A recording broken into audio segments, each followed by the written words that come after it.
The Buccaneers are in a good spot to bounce back against the Saints this week. That and more on today's episode of Locked On Bucs.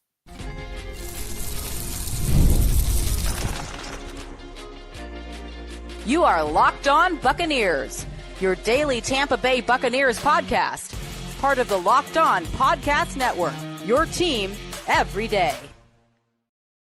What's up, and welcome into this episode of Locked On Bucs, your daily podcast covering the Tampa Bay Buccaneers, part of the Locked On Podcast Network, your team every day. I want to thank you for making Locked On Bucs your first listen review every day. Don't forget you can subscribe or follow for free on YouTube or wherever you get your podcasts. And of course, you can follow along on Twitter. I am James Yarcho at JYarcho_Bucs, credentialed member of the media covering your Tampa Bay Buccaneers, here with you 5 days a week along with the everydayers. And for that, I want to share my appreciation for your continued support of the show. You can also find my written work over at bucksreport.com. If you'd like to support the show, become a Locked On Bucs insider. Go to joinsubtext.com/LockedOnBucs or click the link in the show notes to become an insider today. This episode is brought to you by Mazda. Like our players, we sweat every detail because when you make every move count, pulling off the unexpected is only the beginning. Stay tuned later for highlights in this week's Moving the Game Forward.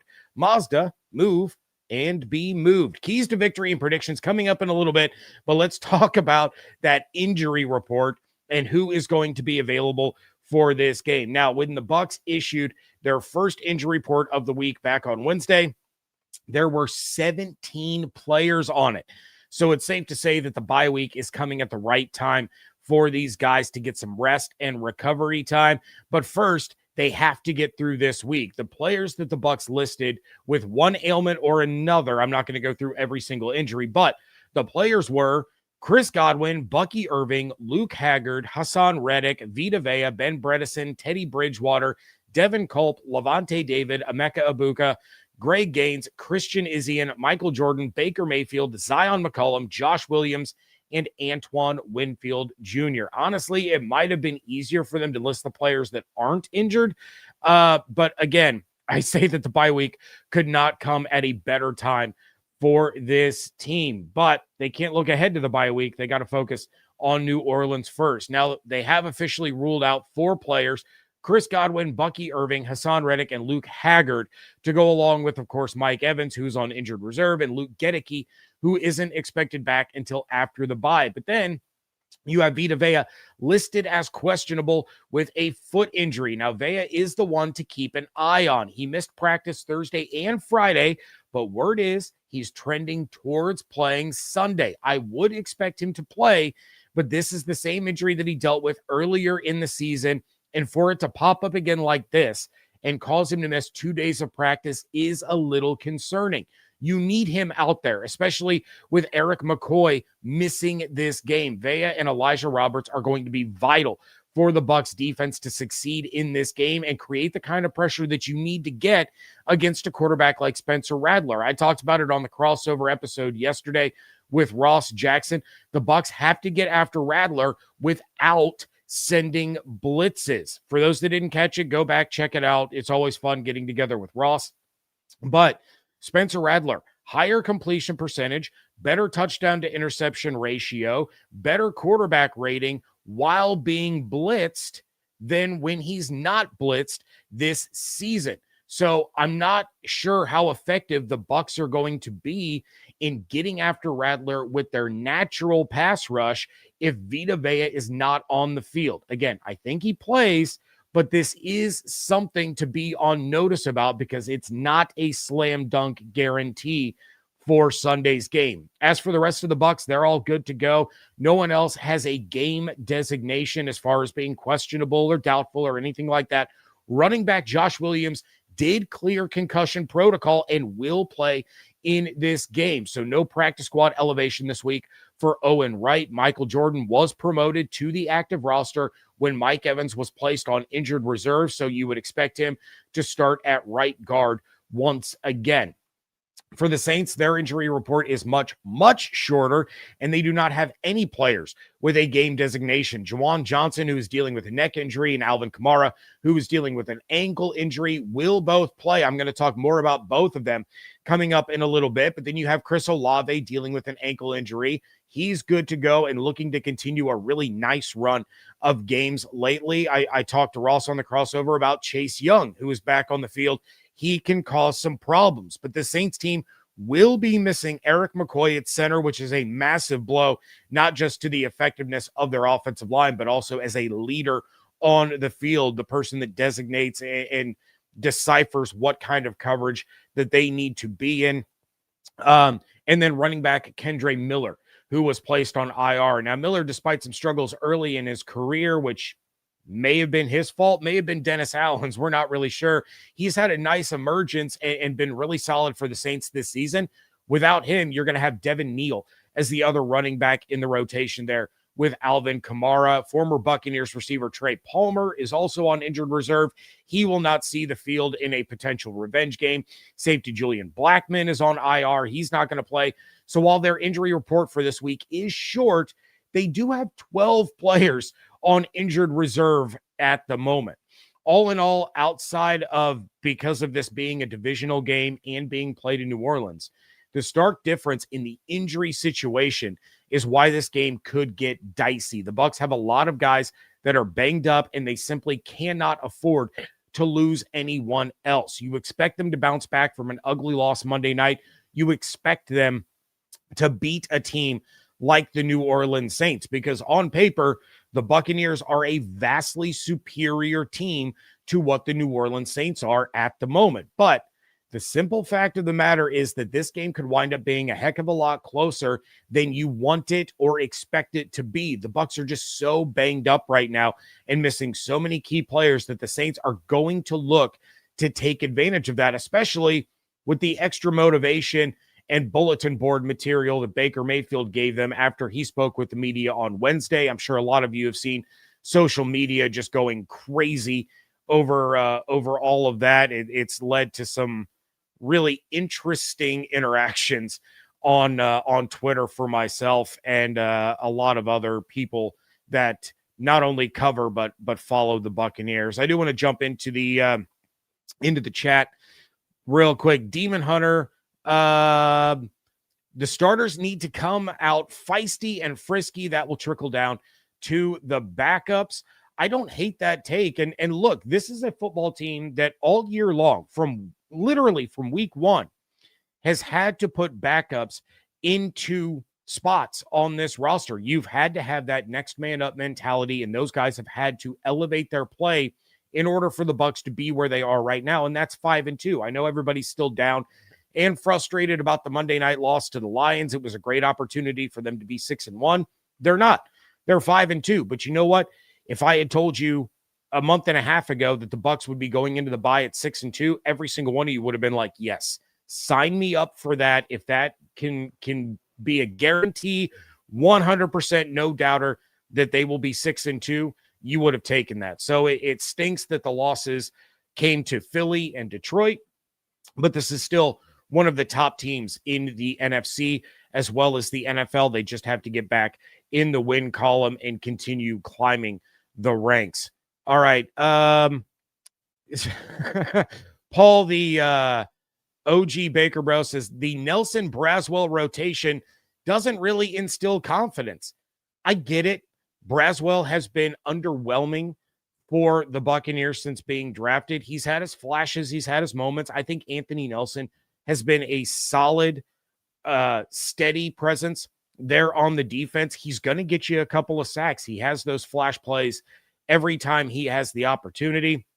So while it's not Hassan Reddick, I'm confident that those guys in this matchup can figure out a way to get the job done. It'll probably be more Nelson than it will Braswell, but as long as you have some kind of threat over on that side, as long as Nelson or Braswell, it can be either one, are winning a couple of their matchups early in this game, then the Saints can't focus all their energy on Yaya Diaby and the heater that he has been on lately. So that's all you're really asking for right now. You need Vea and Roberts to really bulldoze the interior of this offensive line.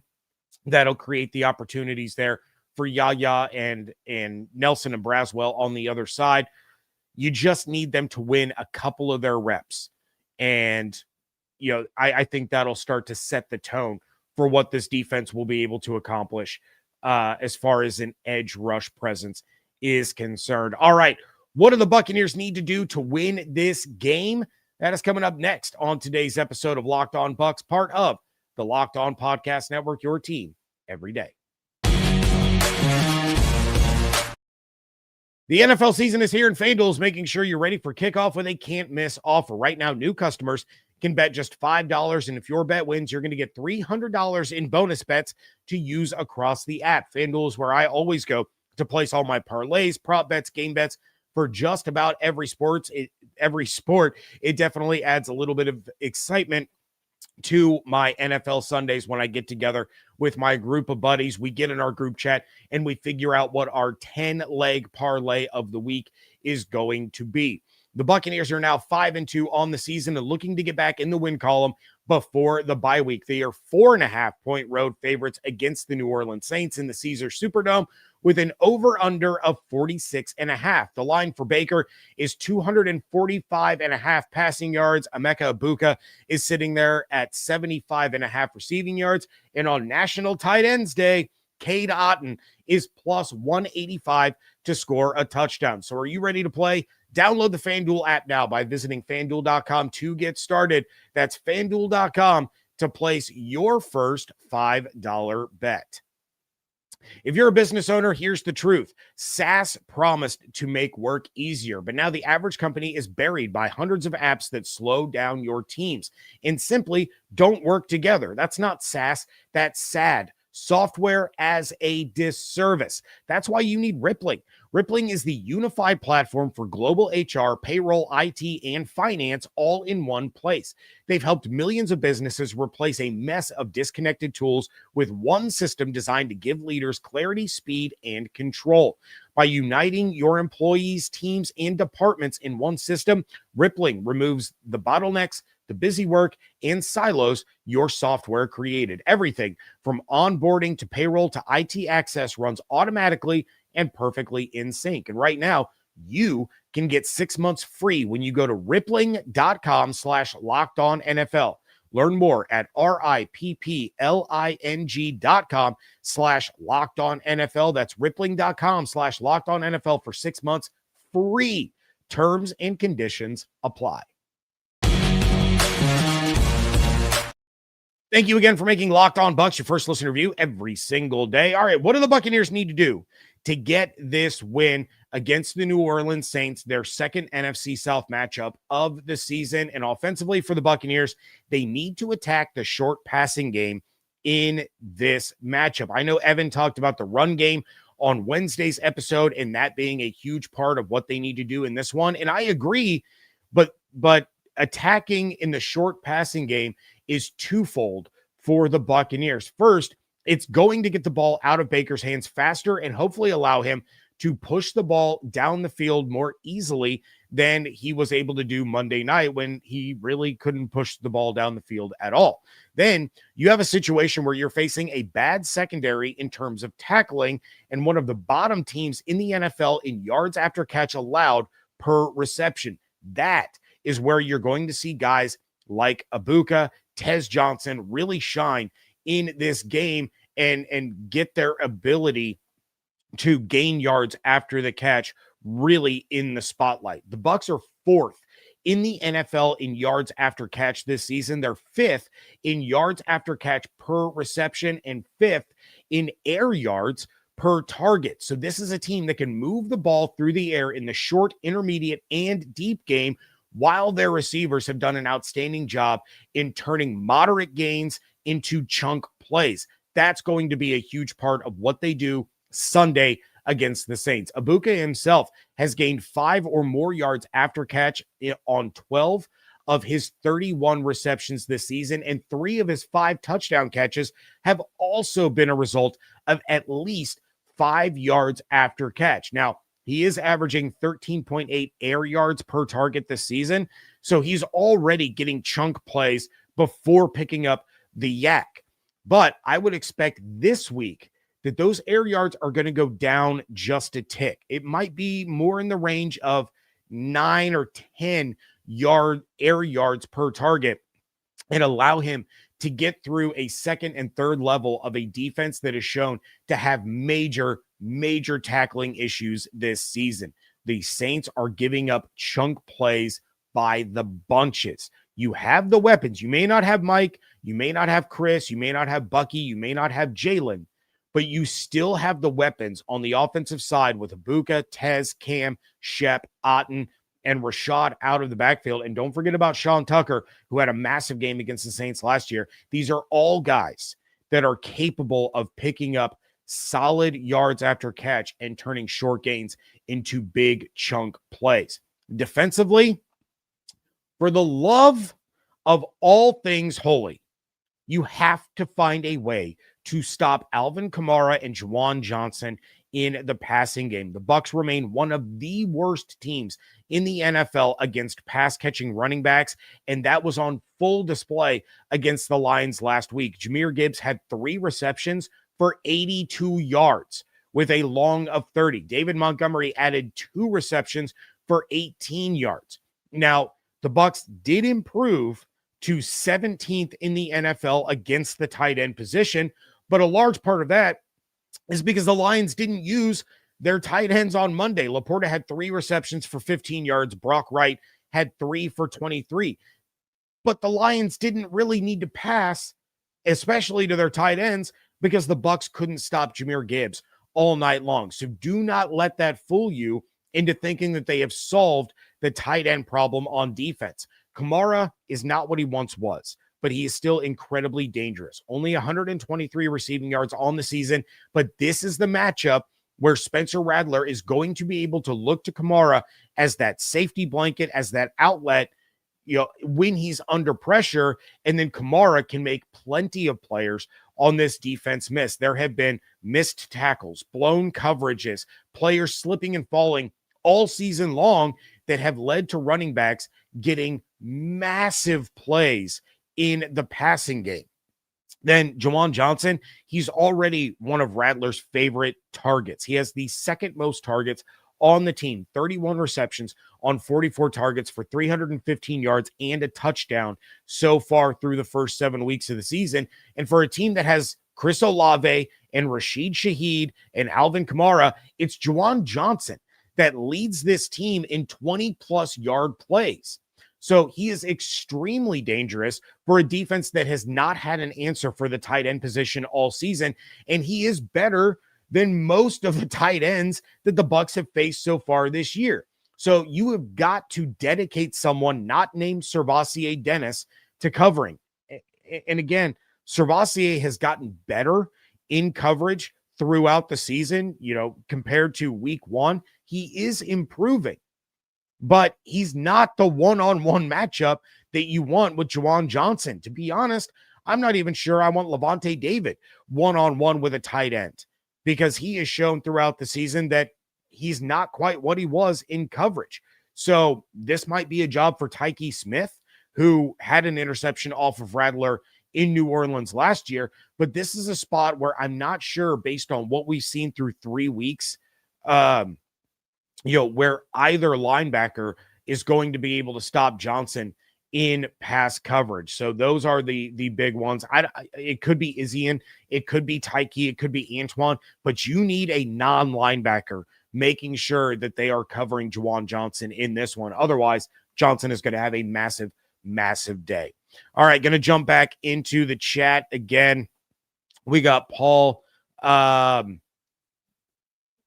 Baker is going off. He's catching poo for Monday night. He dropped an emoji for Monday Night Football. I've seen this many times with him. The chip on his shoulder is now a boulder. I do fully expect a Baker Mayfield bounce back performance because that wasn't the Baker that we know, right? I've said it a couple of times. That was his worst performance since joining the Tampa Bay Buccaneers. It just was not his night. I don't think he's out of the MVP race. I don't think that this is going to snowball for him it's going to be one that you throw it out, you forget about it, and you just move forward. And we're going to see something much more resembling the Baker that we saw in the first 6 games. All right, Bantry. The Bucs were beat up last year too, but managed to shut out the Saints in the second half. My prediction, and this is not bold, but I believe the defense records their first shutout. I would classify that as bold. Honestly, I can't remember off the top of my head the last time that the Bucs had a shutout. But you know, this is it's a tough matchup. Divisional games are always tough matchups. It doesn't matter what level the teams are, you know, when they meet up. I've seen that for years with the Bengals and Browns. You know, we've seen it for years with the Saints and the Bucs in the inverse back in the 2010s before the Saints really went on a run. You know, the Josh Freeman-led Buccaneers teams that had losing records were still finding ways to beat the Saints throughout the regular season. It seemed like every year there for 2 or 3 years, it was the road team that would win these games. So don't count out the Saints by any means. Don't look at that 1-6 and think, oh, you know, this is going to be an easy dub. That's just not how divisional games work. All right, we are going to get into predictions. Start dropping yours in the chat. That is coming up next on today's episode of Locked On Bucs. This episode is brought to you by Mazda's moving the game forward. For those who believe it's not just about playing the game, it's about redefining it. There are moments that do more than put points on the board. They move crowds, they move culture, and they keep moving the game forward. After playing the nickel corner in his rookie season, Tyke Smith has moved back to safety, which is where he excelled as a Georgia Bulldog before being drafted in the 3rd round of the 2024 NFL Draft. Now, in his 2nd season, he's becoming one of the best players on the Buccaneers defense and putting the NFL world on notice. Tyke Smith is the only player in the league right now with 50 or more tackles, 5 or more passes defensed, and at least 2 sacks. And he's doing it all from the safety position. Those aren't the kinds of numbers that you expect from your safeties, but Tyke Smith isn't your normal safety. And Todd Bowles is going to make sure that opposing offenses cannot figure out what to expect next from their 2nd-year rising star.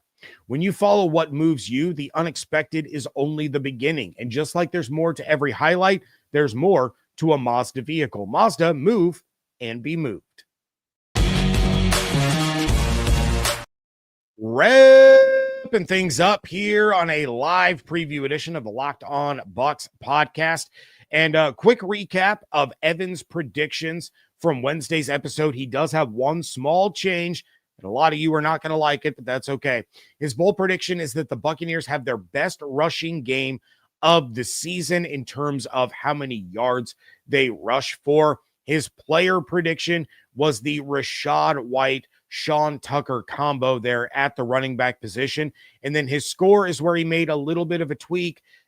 His original score prediction was 25-18 Buccaneers. He has changed that to 23-20 Buccaneers. So a little bit tighter. Bucs not covering the 4.5, but he still sees the Bucs heading into the bye week with a win. As for me, my bold prediction in this one is that the Bucs get 3 takeaways. Yeah, I'm going back to the well on this one since the officials absolutely hosed me the last time I made this prediction. Rattler has 5 interceptions on the season, and the Saints have 8 turnovers on the year. That's not too bad. They're actually +1 in turnover differential this season. But 2 of Rattler's 9 career interceptions have come against the Buccaneers, both of those coming in New Orleans, and the Bucs are taking the ball away at a really impressive clip. They are +4 in turnover differential this season. Jamel Dean already has a career high in interceptions for a season, and we aren't even halfway through. Tyke Smith had an interception off of Rattler last year, as well as one off of him in college. Benjamin Morrison had an interception off of Rattler back in college. There are a lot of guys on this defense that read Spencer Rattler really well, and they are going to take advantage of that. I'm calling for 2 interceptions and another strip sack by Yaya Diaby in this one.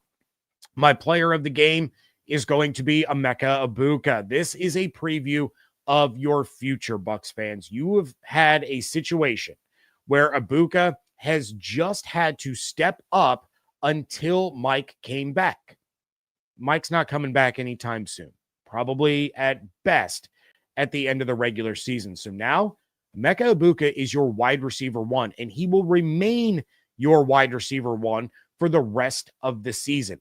This is what the post-Evans era for the Bucs is going to look like. And while we do not want that era to begin in 2026, it is worth noting that this is going to be the Buccaneers' top guy for the better part of the next decade or maybe more. The same way that Mike Evans became that guy after being drafted to play alongside Vincent Jackson. This is the passing of the torch moment. I think this is a really good matchup for Egbuka. I think the Baker is going to make it a point to make up for the awful targets that Egbuka had Monday night.